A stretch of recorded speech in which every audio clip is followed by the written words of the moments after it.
A União Europeia fechou hoje um novo e mais rígido acordo climático para diminuir a emissão de gases do efeito estufa. A proposta foi apresentada poucos dias antes da cúpula de líderes do clima, que acontece a partir de amanhã.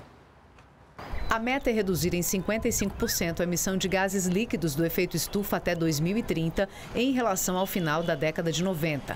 Para 2050, o objetivo é ainda mais ambicioso: deixar de emitir esses gases, ou seja, atingir a neutralidade climática. Se esse propósito for adotado globalmente, a estimativa é que o aumento da temperatura da Terra ficaria limitado a 1,5 graus acima dos níveis pré-industriais. Um resultado que poderia evitar os piores impactos das mudanças climáticas. Pascal Canfin, presidente do Comitê de Meio Ambiente do Parlamento Europeu, ressaltou que a novidade significa um ritmo de redução das emissões de gás carbônico na próxima década 2,5 vezes mais rápido do que na década anterior.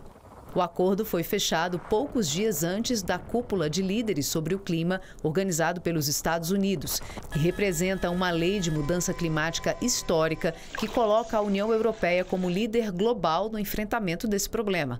Para valer, o acordo ainda precisa ser aprovado formalmente pelos parlamentos e governos nacionais.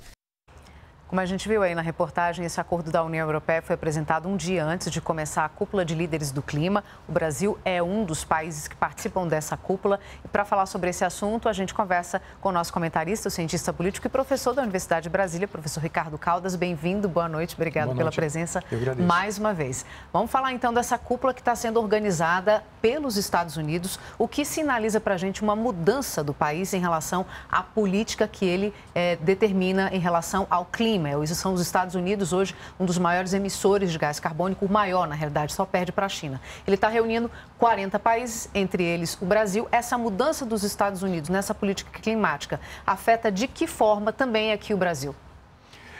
É muito interessante isso, porque essa cúpula, que é uma cúpula virtual, na verdade, né, ela acaba permitindo que se faça uma espécie de uma prévia em relação à cúpula que vai haver no final do ano, onde ali sim serão estabelecidos os novos compromissos.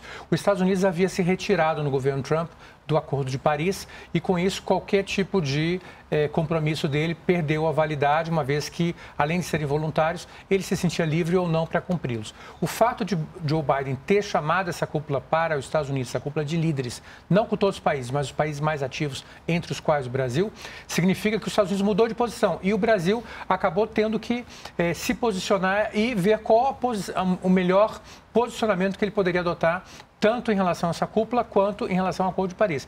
Acabou que o Brasil retomou seus compromissos históricos, né, que ele nunca deixou de lado, e houve uma carta do governo brasileiro ao governo americano, onde ele reforça e retoma esses compromissos, entre os quais, como a gente sabe, uma redução de 37% até 2025 da emissão de gases e de 43% até 2030. Então, na verdade, essa cúpula, eu diria que serve para consolidar a posição brasileira, nem digo de protagonismo, porque o Brasil sempre foi um protagonista.